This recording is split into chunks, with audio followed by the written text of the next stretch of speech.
Buenas noches, ¿cómo andamos? Acá con mi amigo y cofundador Peter.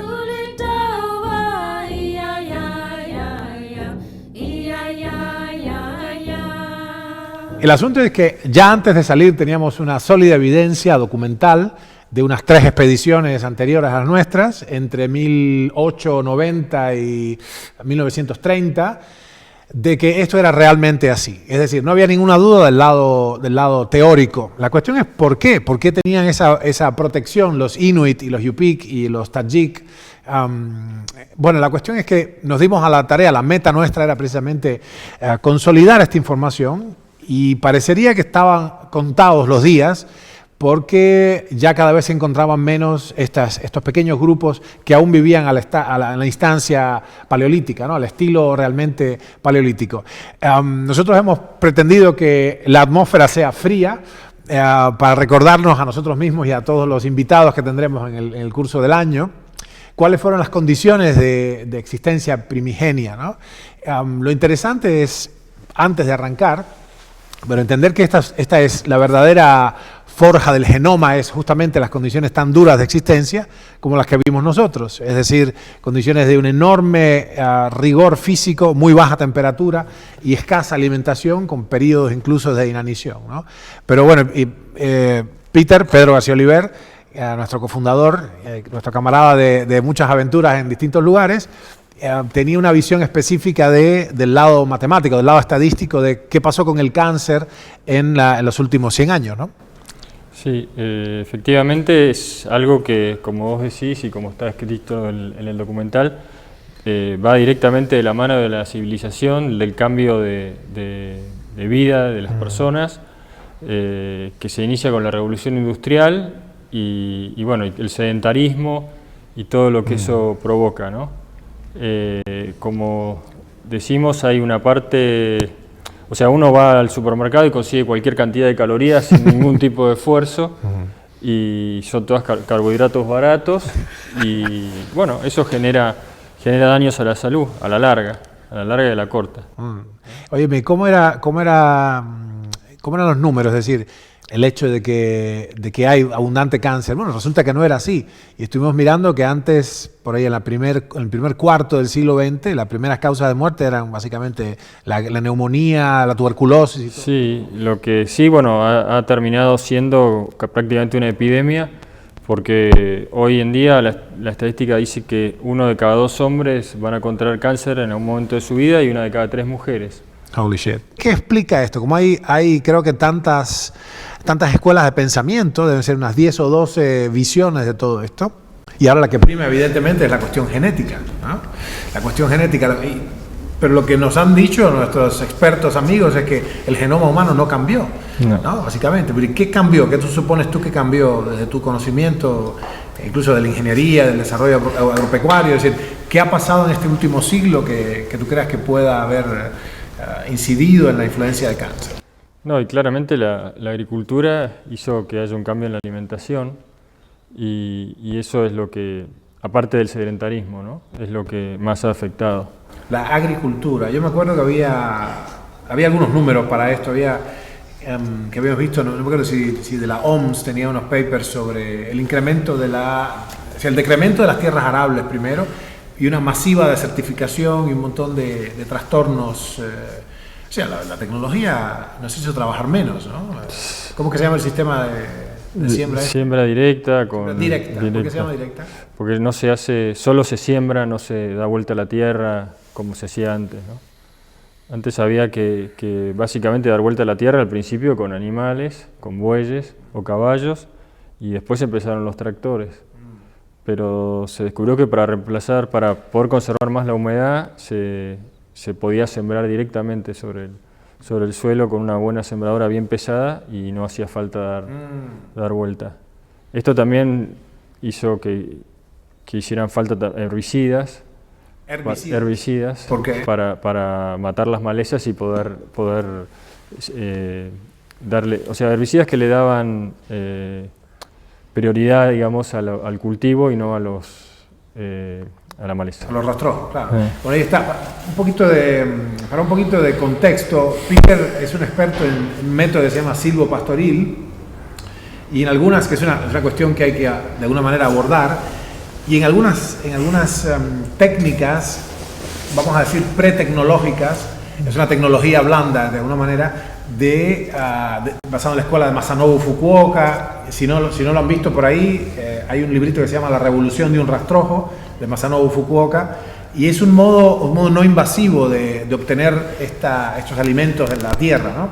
Pero mucho antes, básicamente vivíamos de la caza y de la pesca y del forrajeo.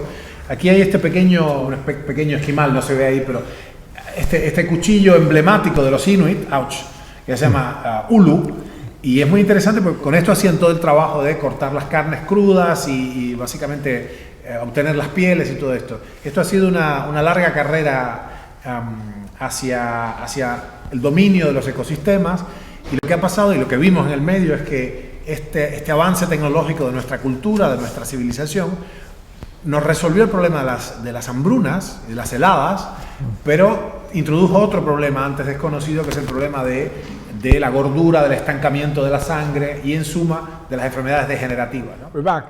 Bueno, el asunto es, gente, si nuestro interés con esto, entre nuestras muchas tareas, este espacio es un espacio más relajado para nosotros, porque es un espacio entre amigos, entre interesados en la resolución de un problema muy serio de la humanidad. Y hay un vacío en la salud pública que proviene lamentablemente de nuestra incomprensión de la causa primaria real del cáncer, ¿no? Para los que llegan recién, que hay mucha gente llegando ahora recién, el propósito primario de nuestras expediciones a varias partes del mundo era desentrañar este asunto del misterio inuit, o el misterio de los pueblos originarios, por así decirlo de manera más amplia. La cuestión es que pensamos nosotros, hay tantas teorías diferentes sobre el origen del cáncer y ninguna logra explicar cabalmente todo lo que pasa en la clínica y epidemiológicamente. Nosotros tenemos una respuesta, pensamos que el misterio inuit, de acuerdo con nuestras mediciones, se resuelve por la presión de oxígeno que tenían estos cazadores, nosotros, la presión de oxígeno abundante, las glucemias tan bajas, piense que partían de entre 45 estando de caza o incluso 60 de glucemia, la media de las glucemias que medimos nosotros en nuestro grupo y con los esquimales eran de 63, más o menos 3 miligramos por decilitro, y además la gran cantidad de nutrientes, micronutrientes, vitaminas y todo esto. En el documental, como pueden ver, igual podremos subir más material que hay para aspectos que nunca llegaron al documental, que son muy interesantes, pero pueden ver que esto de comer la carne cruda y los órganos, las vísceras, el hígado, el seso, etcétera, la médula ósea, daba cuenta de la gran riqueza micronutricional. Por ejemplo, no había escorbuto, para nuestra sorpresa. Tenían niveles iguales que los que tenemos nosotros ahora, que comemos en la ciudad, comemos verduras, etcétera, y fruta o lo que fuere, que tiene ácido ascórbico, vitamina C. Y nuestros amigos los esquimales tenían la misma cantidad sin comer una hoja de nada. Comían básicamente tejidos de animales recién cazados, ¿no? Así que muy interesante cómo se resolvió el misterio inuit. Así que sería oxígeno, cetonas, es decir, baja glucosa y altas cetonas, y micronutrientes, o sea, vitaminas y minerales especiales, ¿no? Oligoelementos.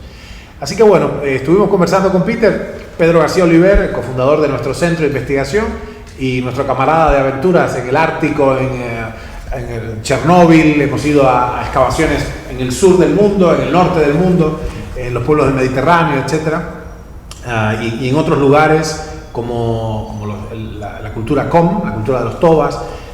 Hay unos poquitos que todavía viven a la usanza, que se escaparon durante la época colonial y se han puesto a vivir al margen de la civilización, ¿no? Pero Peter, tú decías, antes que se nos fastidiaran los micrófonos, hablabas sobre la siembra directa, creo que la llamaste, y sí, la entrada triunfal de los pesticidas en el cambio de siglo, o sea, con la era ya industrial, ¿no? Claro, sí. Sí, eso fue un gran cambio, y la siembra directa no tiene tantos años tampoco. Tendrá unos 35 más o menos. Porque dependía de las máquinas pesadas. Todo. Sí, y aparte se fueron descubriendo en los últimos años los herbicidas, ¿no? Pero yo me acuerdo, Peter, de un librito. Yo era niño y mi mamá me habló de un libro. Yo era arquitecta, pero tenía una gran avidez por estas cosas. Un libro que se llama La primavera silenciosa. y si no me acuerdo mal era sobre el impacto, no había ruidos ambientales en el campo porque habían matado a todos los insectos. Y creo que era el DDT, puede ser un antiguo pesticida que ya estaba en la primera mitad del siglo XX. Sí, seguramente. Es todo un asunto, ¿no? Así que, de todas maneras, el cáncer viene subiendo desde mucho antes. Nosotros estuvimos viendo la data publicada y es tan antiguo, según lo que miramos, como el final del siglo XIX. Es decir, ya ahí había la enfermedad tumoral, como se llamaba en aquel entonces. La enfermedad tumoral estaba en el número 18 de causas de muerte. O sea, los reyes de la muerte eran las infecciones respiratorias y después la diarrea y otras cosas, pero el cólera y todo, ciertamente, pero ya el cáncer estaba en el mundo occidental civilizado, y lo que es interesante es la ley de Tanchot, que expresa esta relación, ¿no? Entre mientras más civilización, más cáncer, ¿no? Así que es muy interesante. ¿Cuánto dirías que es desde tu perspectiva? Te contaba antes que se contara que Peter se ha especializado en el método silvopastoril y en otros modos, vamos a decir, no brutales. Básicamente es no tocar los árboles y sembrar pastos que crecen abajo de la sombra. Claro. Y bueno, después, una vez que el pasto tiene el tamaño necesario, se pastorea, ¿no? O sea que tú dejas los animalitos que pastan libremente, sí, pero sin hacer esa tala masiva de todos los árboles. Claro, sí. Pues es interesante. ¿Cómo son los rendimientos? O sea, ¿es sustentable eso? Ya sé que es sustentable ecológicamente, sí, más deseable, pero desde el punto de vista de una organización económica, o sea, ¿cuán sustentable, cuán rentable es? No, es muy rentable, más que si se sacaran los árboles, porque se mantiene un ecosistema, se conserva la humedad. Los árboles en general, sí, los árboles en general aportan nitrógeno, y los pastos que se siembran abajo de los árboles necesitan ese nitrógeno, o sea que es una simbiosis. Además, el ganado come las chauchas y come las hojas, o sea que se aprovecha todo y se aprovecha muy bien. Otra cosa interesante es que el ganado que come eso allí, descome eso allí, también. Con lo cual hay también un reciclaje, no solo de las hojas y el follaje muerto, sino un reciclaje de materia orgánica en los dump, como se dice, los droppings, como se dice, la bosta. La bosta, claro, no sabía el nombre exacto.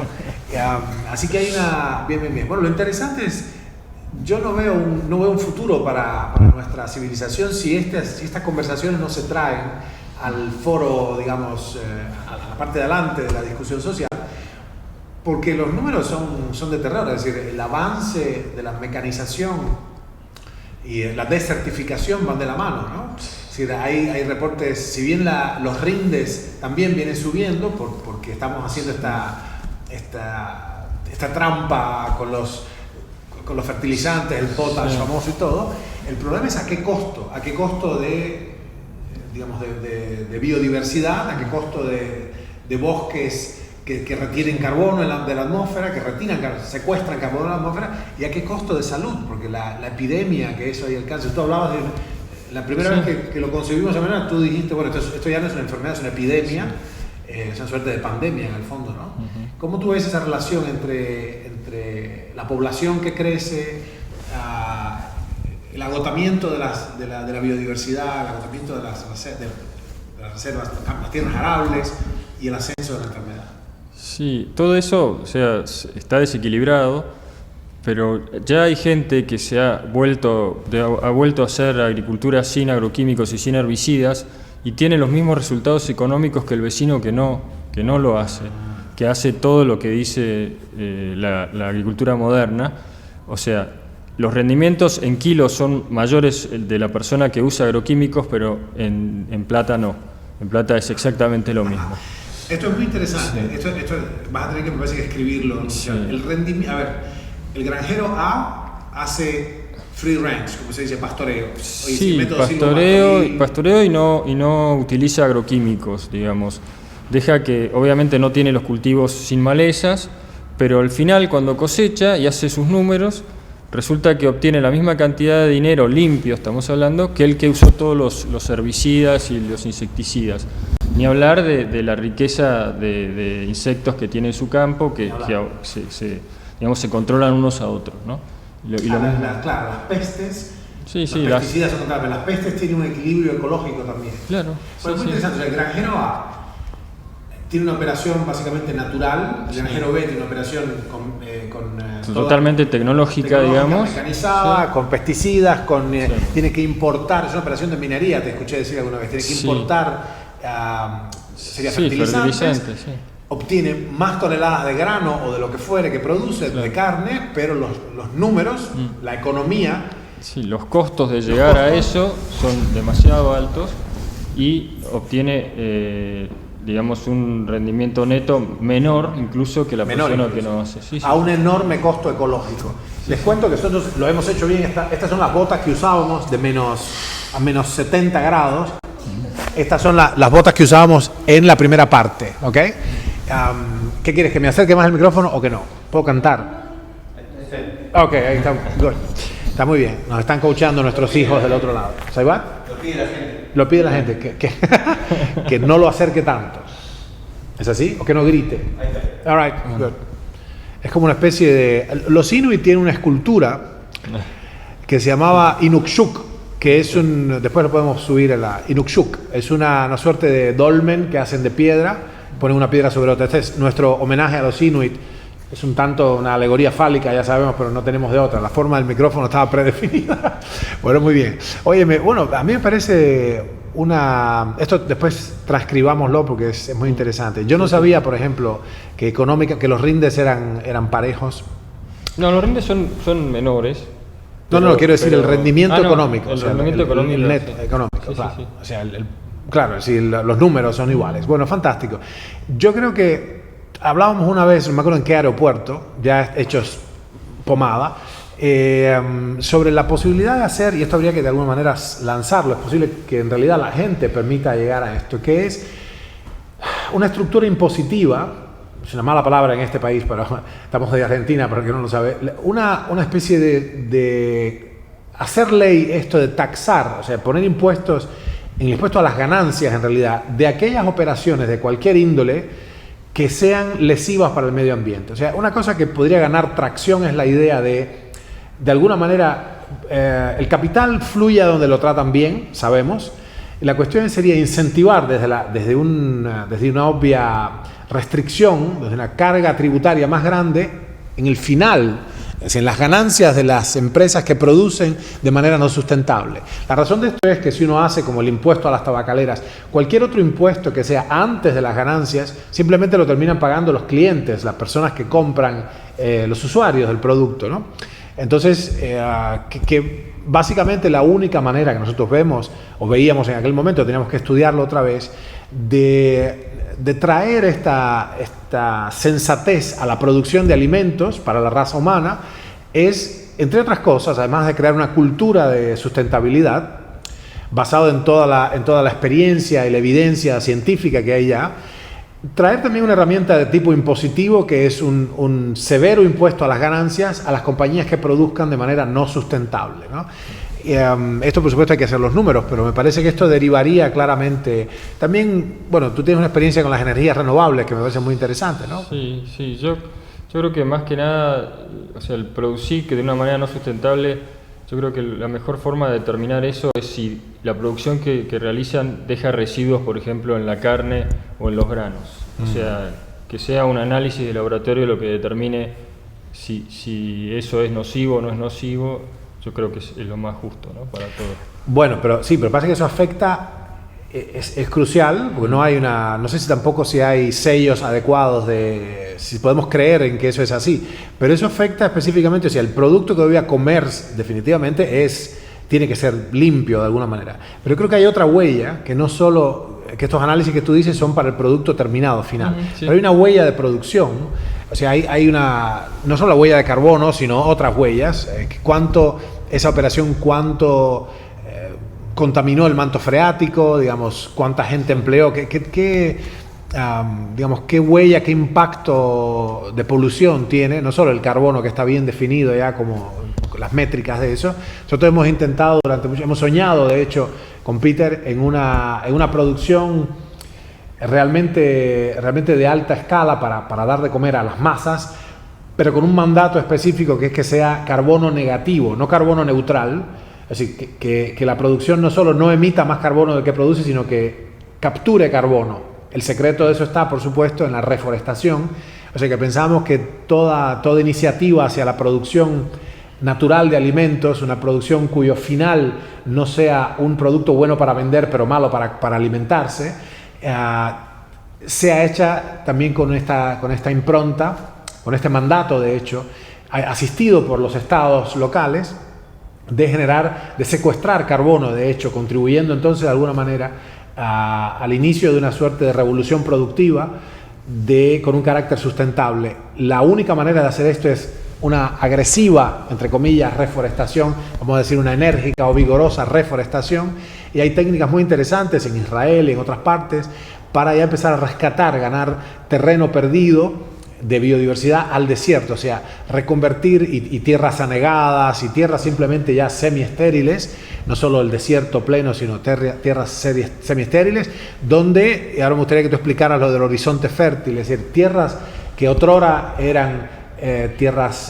ecosistemas completos, en equilibrio, ahora son baldíos, ¿no? Sí, peor, es piedra, porque se ha volado toda la capa arable. Se ha volado. Se vuela porque al deforestar los vientos erosionan el suelo. Sí. O sea, un componente erosivo, eólico. Pero ¿y por qué antes? Porque estaba agarrado a las raíces. ¿Cómo es? O sea, que está cubierto de... ¿Cómo es? Sí, bueno, si tienen árboles o arbustos, eso, digamos, le hace reparo al suelo y no se vuela. Pero el problema es el sobrepastoreo. ¿Qué quiere decir reparo? Pero yo reparo es que no... O sea, el viento no afecta al suelo. Ok. Pero tenemos un grupo multicultural, entonces a veces hay que traducir del argentino al cubano y del cubano al ecuatoriano y no sabemos bien. O sea que entonces, ok, bien. O sea, el suelo estaba reparado y tenía pasto, digamos. Ahora, el sobrepastoreo hace que, y la pérdida de árboles o arbustos, hace que el viento castigue más ese suelo y al final se termina volando. ¿Qué es el sobrepastoreo? Sobrepastoreo es cuando no se le da el tiempo justamente al pasto a recuperarse entre los momentos, o sea, no llega a crecer antes que se lo vuelvan a comer. Entonces no semilla, y al no semillar se pierde y no vuelven a hacer el año que viene los que son anuales, y los perennes van perdiendo reserva que es en la raíz en general, y una vez que perdieron esa reserva cada vez crecen menos hasta que se seca. Se extingue ahí. Bueno, es muy interesante, acá mucha información concentrada. Yo capté lo siguiente: hay plantas perennes y plantas anuales.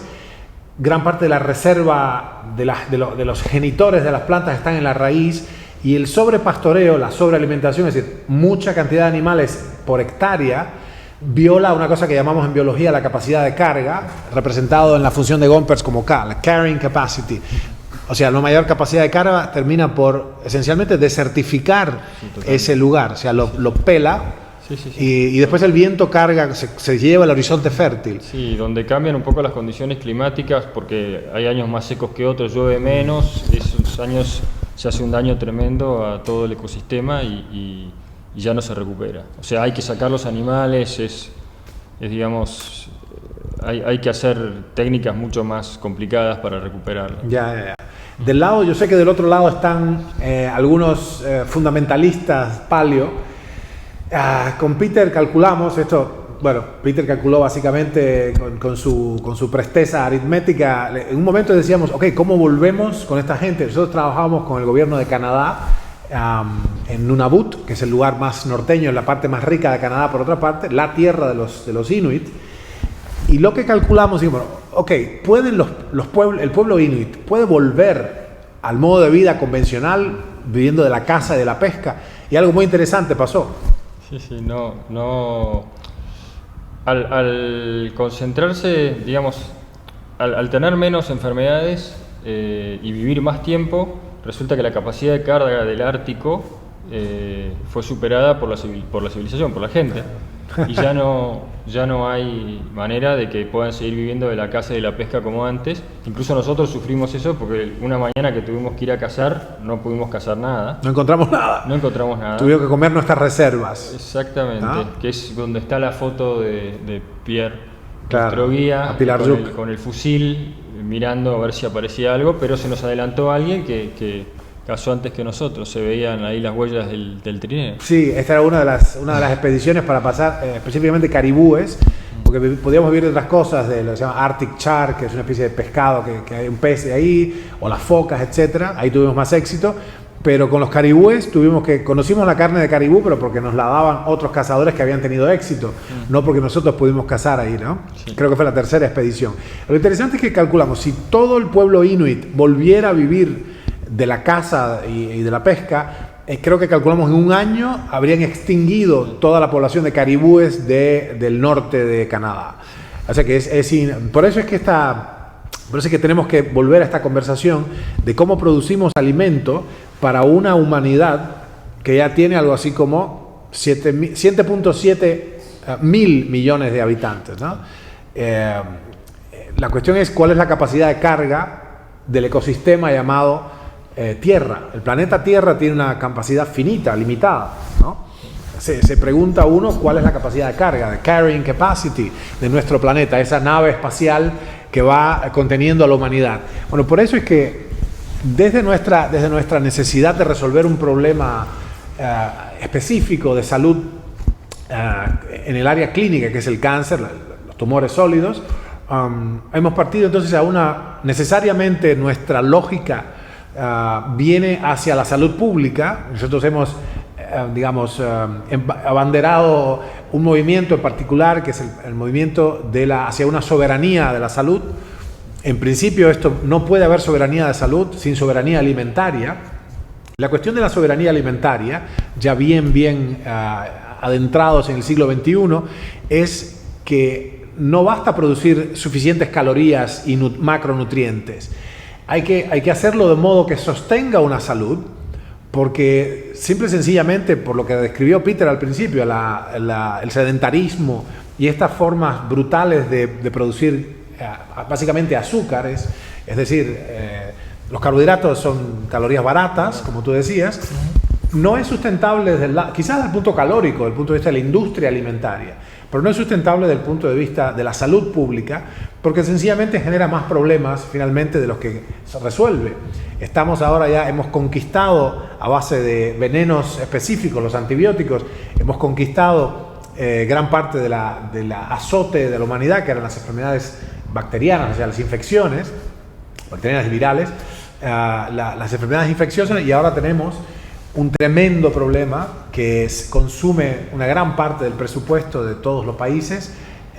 Las arcas del Estado son azotadas por los problemas de la salud, y en particular las enfermedades, las tres primeras causas de muerte, que son infarto, cáncer y ACV, accidente cerebrovascular. Nosotros teníamos, ahí te veo con los guantes que usábamos allá, ¿no? Que teníamos. Sí, los que iban abajo. Estos son los guantes de adentro para nosotros. Sí, y después adentro, estos otros eran los guantes de los guantes. Sí. Ahí, esto era bueno para poder dormir y no quedarse con la boca seca. Bueno, la gente nos pregunta, claro, nos está preguntando siempre si el iglú es cómodo, si había calorcito en el iglú. Bueno, ¿cómo explicarles que el iglú es una vivienda de emergencia? Es la vivienda para estar en el campo y te agarra la noche y duermes allí. Era 18 grados bajo cero adentro del iglú. Sí. O sea que dormíamos dentro de un saco, ¿no? Sí. La ventaja era que no había viento. Claro.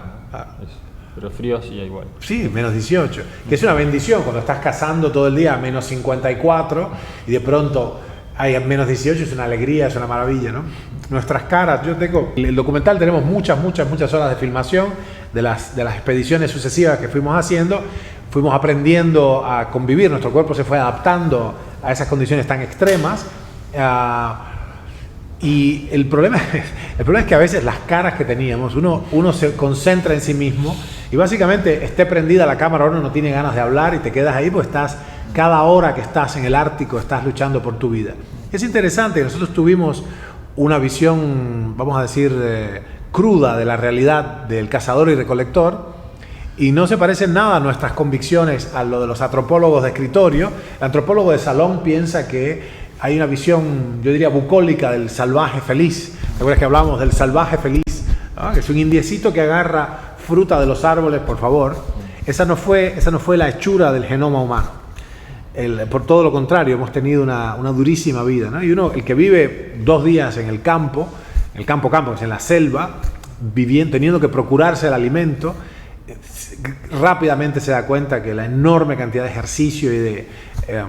¿Cuál fue? No me acuerdo cuál fue la primera vez que medimos las calorías. Sí, con pico y pala. Quisimos construir, creo que fue en Churchill, y lo que vimos es que gastábamos, eran como 5.000 calorías por día.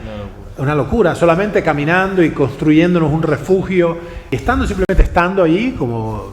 Sí, había que moverse porque se te congelaban Claro, los dedos. claro. Incluso, y los cazadores a veces tienen que permanecer muchas horas quietos para observar las presas y no producir ruidos. Ahí hay un silencio muy extraño ahí, ¿no? Cuando nos sopla viento. Entonces, si pudiéramos, digamos, resumir de alguna manera, nosotros hemos tenido ya una evidencia de cuáles son los resultados en términos de salud, los resultados en la población humana de haber conquistado estos ecosistemas, de haber conquistado la producción industrial, la escala industrial de alimentos. El primer resultado es la sobrepoblación, que todavía lo podemos mantener de alguna manera. El segundo resultado es que esa producción industrial de alimentos que resuelve el problema de la carestía nos ha pasado de tener hambrunas y de hecho de morirnos de hambre y ser, vamos a decir, diezmados por una helada invernal 20.000 años atrás. Tenemos el problema ahora del sobrepeso, o sea, de la sobreabundancia. El otro problema es que entonces tenemos enfermedades enfermedades degenerativas, porque en esa producción industrial, en escala industrial de alimentos, se cuelan una serie de venenos respiratorios, que tienen que ver, son elementos traza. Estamos hablando de elementos toxinas en partes por millón, digo bien, ppm, partes por millón, que se cuelan y son disruptores de la cadena respiratoria. La función mitocondrial, la función por la cual cada una de nuestras células obtiene la energía que la sostiene con vida de segundo en segundo, es afectada por estas toxinas, desde el cianuro y el arsénico hasta la rotenona que se usa en la piscicultura, este famoso salmón que nos parece tan sano y saludable, el salmón de estanque. Se dominan, yo quiero que ustedes sepan que se dominan los ecosistemas. Los productores de pescado en gran escala primero envenenan el agua, matan las especies que compiten y entonces ponen otra especie, pero quedan elementos traza ahí en la vegetación de ese ecosistema acuífero, y terminamos comiéndonos cantidades imperceptibles, subregulatorias de venenos, de toxinas, cantidades permitidas, quiero decir, por eso subregulatorias, que terminan por envenenar lenta pero seguramente al cuerpo. No producen la muerte inmediata de los seres humanos, producen su progresiva ahogamiento, su asfixia progresiva. Confrontadas con una asfixia progresiva, con una dificultad para producir energía en condiciones de oxidación, las células de los tejidos afectados toman una decisión crucial y fundamental, que es cambiarse a una nueva religión energética. Esa religión es la fermentación. Y eso da cuenta del famoso efecto Warburg, ¿no? Que es la observación hecha a principios del siglo XX de que todos los tumores tienen una extraña condición. A pesar de haber oxígeno ambiental, oxígeno en el medio celular, las células tumorales parecen haber decidido obtener energía por medios fermentativos, es decir, por medios de la conversión del ácido pirúvico, que es un resultado de la digestión, la predigestión del azúcar, el ácido pirúvico en ácido láctico, lactato. En ese fenómeno, que se llama glucólisis, seguida inmediatamente de la fermentación, radica una de las fuerzas del cáncer, porque al anular la respiración también acaece un problema serio. Esas celulitas que estaban muy contentas oxidando la glucosa en presencia de oxígeno, ahora fermentan y se ha roto un elemento fundamental que es parte de la cadena respiratoria, que es la posibilidad de morirse. Esta posibilidad de morirse, este sacrificio programado de las células, que es lo que hace que tengamos esta misma forma. La forma biológica se debe a varios aspectos del genoma, contenidos en el genoma, y uno de ellos es la posibilidad de morirse. La célula tiene que poder morirse para dar paso a una nueva generación celular. Cuando un tejido está defectuoso, ese tejido se degrada de alguna manera, las células se degradan, vamos a decir amigablemente, por medio de la apoptosis, no se pudren como si fuera necrosis, y eso da lugar a un recambio de estructuras. Bueno, en el cáncer lo que pasa, el problema no es que no se reproducen las células, todas las células se reproducen, el estómago cada 7 días y así. El problema es que no se mueren, y esa falta de cambio, esa falta de reposición trae aparejado el fenómeno fundamental de la inmortalización. Entonces, fíjense, nuestra pericia tecnológica en producir alimentos en escala industrial trae acotado no solo un envenenamiento de una mala calidad del alimento, un imperceptible envenenamiento de los alimentos, sino además lo que dijo Peter, que es bueno, la sobreabundancia de calorías en primer lugar, que tú mencionabas, y lo otro es que nosotros podemos hacer con nada, o sea, podemos tener 7.000 calorías sin mover un dedo, es decir, chasquear los dedos para llamar al mozo que nos traiga el plato. Fantástico. Así que bien, cómo la conversación entonces que queda abierta es cómo nuestra cultura, cómo nuestra civilización puede abordar de aquí en más una producción de alimentos en escala industrial, porque no hay otra manera, no se puede volver al modo de cazador y recolector, los ecosistemas no lo toleran, somos muchos, ya somos muchos, somos casi 8.000 millones de personas en el planeta, sin que esa producción de alimentos en escala industrial lastime el ecosistema y la población humana con enfermedades degenerativas. Bueno, hay preguntas para responder, sé que hay varias ahí, si les parece alguna digna de responder. Tienen que hacer preguntas inteligentes, eso sí, por favor, que nos permitan a nosotros lucir mejor. Si hacen preguntas muy sencillas no podemos responderlo porque queda mal. Tenía el hulu metido en una parte. Ok, lo podemos responder. Bien, la primera pregunta que nos hacen es bastante inteligente, les agradezco mucho. Esa pregunta es, ¿cuál es, ahora que hemos hablado entonces de la cantidad de calorías, cuál es la cantidad de calorías óptima para los seres humanos para que no tener el problema que Pedro describió de tener sobreabundancia de calorías? La pregunta a eso es, no solo cuál es la cantidad óptima de calorías a ingerir, hay un problema de balance y hay un cofactor que nosotros todavía no le pusimos nombre, que no le pusimos nombre, que es cuál es el coeficiente de esfuerzo para obtener esas calorías. Ahora digamos, para sostener este argumento de la persona que pregunta, digamos que podemos obtener 3.000 calorías, ¿no?, de nuestra alimentación. En nuestro cuenco, en nuestro plato, aparecen 3.000 calorías. Vamos a rezar porque esas calorías sean de fuentes correctas y que ese alimento no contenga pesticidas, venenos respiratorios, etc. Fuentes correctas quiero decir que no consista básicamente en almidón, sino que sean proteínas y grasas y algunas verduras de hoja o con fibra, etc. Y que tenga los micronutrientes necesarios para sostener nuestras funciones vitales. Los cofactores respiratorios, ahora sí, las coenzimas, que son vitaminas, para que nuestros sistemas funcionen apropiadamente. La pregunta que nos haríamos, de acuerdo con nuestra investigación, es ¿cuánto te costó, Pedro, obtener esas 3.000 calorías? ¿Las obtuviste chasqueando los dedos con tu trabajo intelectual, con tu pericia intelectual, o las obtuviste de modo físico, ¿no? Bueno, son cosas muy diferentes, porque hay un déficit en un caso y hay un superávit en otro. La cuestión es entonces que parte de lo que vimos, y esto creo que respondería a la pregunta, es una no respuesta en el fondo, es decir, no hay tal cosa como un monto óptimo de calorías, porque todo depende de qué esfuerzo tuviste que hacer para obtenerlas. Los cazadores y recolectores, recuerden que los cazadores de hace 20.000 años, 70.000 años, somos nosotros, nuestro genoma sigue siendo de un cazador y recolector, porque la revolución industrial tiene, como lo mencionó Peter, tiene apenas unos años, tiene, vamos a decir, un siglo y medio, puede ser, desde que verdaderamente está con nosotros la capacidad masiva de producir alimentos y de transportarnos y de, por ejemplo, producir ropa e instrumentos sin meter el cuerpo, ¿no? Eso es reciente. Bien, fantástico. Nuestro genoma no cambió, pero sí cambió la cantidad de calorías y la cantidad de ejercicio que hacemos para obtener esas calorías. Así que en este caso tenemos que tener en cuenta cuál sería, probablemente la manera de responder eso sería el índice de masa corporal, sería tu respuesta. La cantidad óptima de calorías visto en el mes sería aquella que no te hace pasar de un cierto índice de masa corporal. El índice de masa corporal es una formulita, un simple algoritmo que correlaciona la estatura de Pedro con el peso de Pedro. Eso lo que nos va a decir es, retrospectivamente, que comiste tanto como gastaste, ¿ah? Por un lado. Pero resulta que entonces tendría sentido que yo tenga una vida sedentaria y coma poquito. porque eso tendría un índice de masa corporal, podría estar delgadito y sedentario a la vez. Bueno, resulta que no.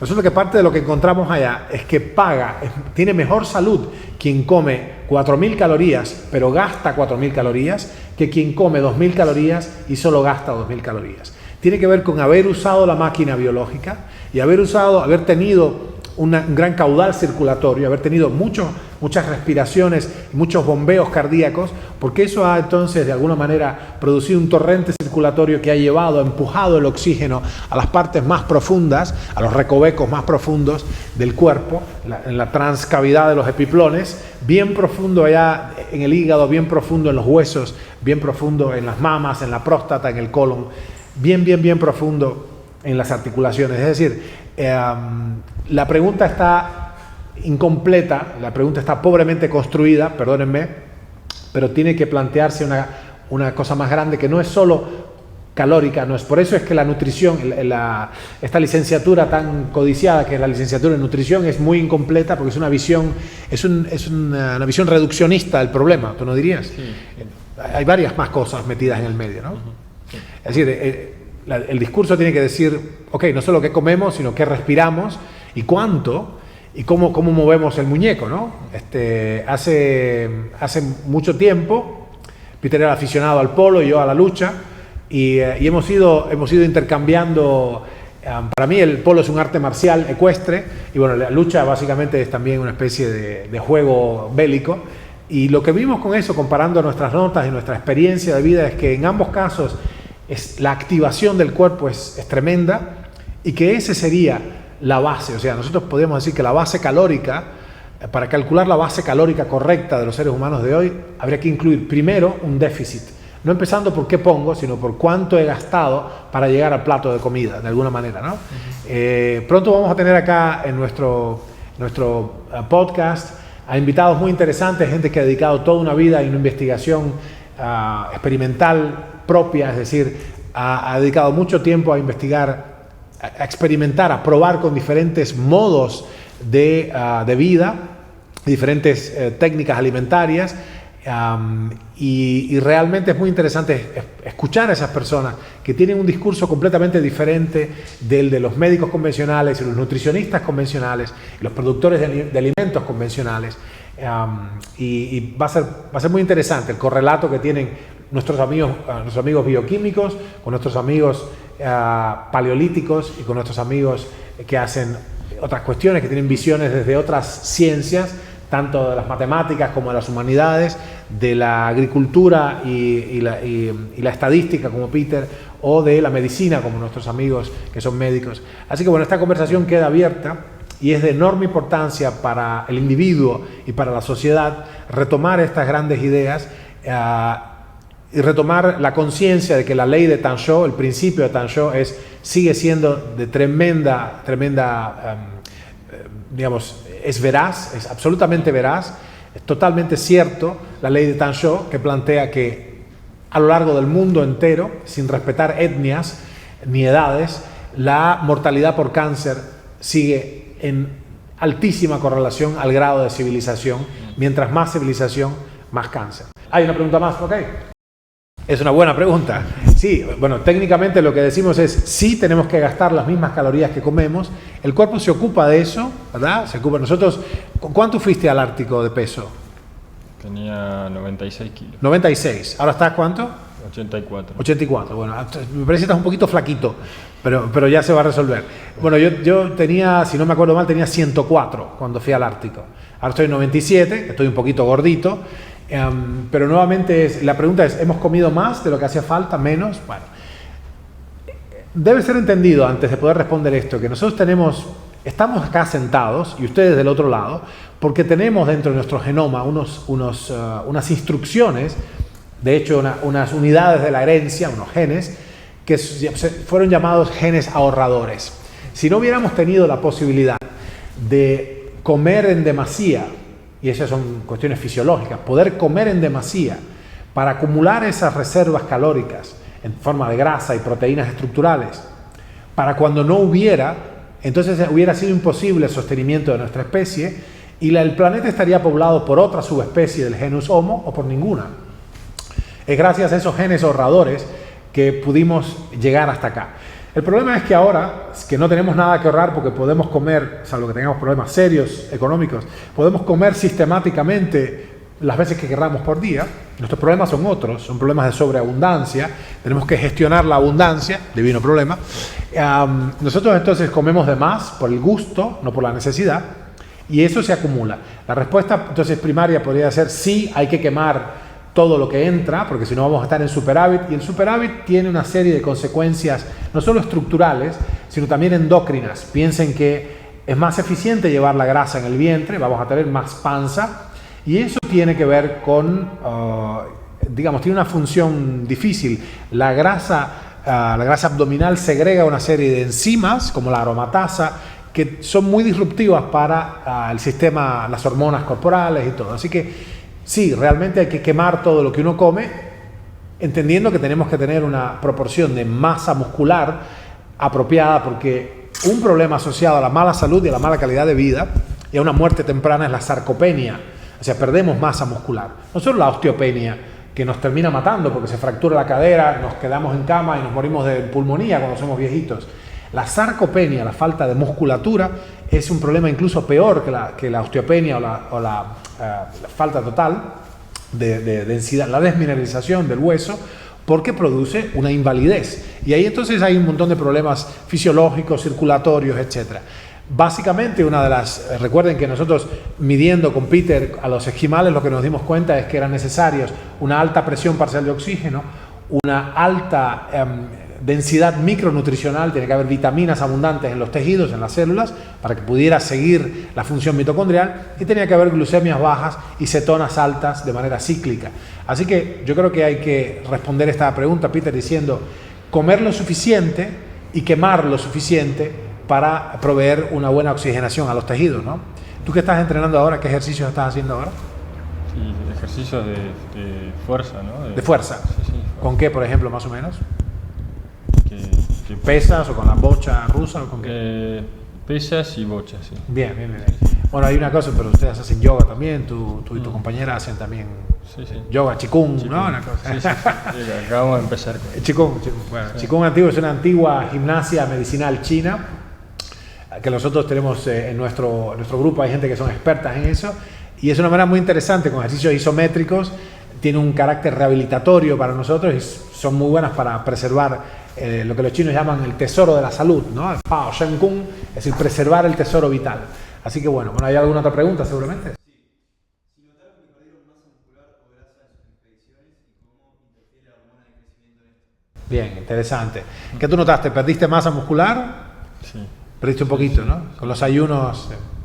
Sí, cuando pasas hambre por encima de cierto punto, pierdes masa muscular también. Pero hay algo interesante. Resulta que no toda la masa muscular es funcional. Fíjense esto, si nosotros tenemos una visión fisicoculturista de esto, estamos errados.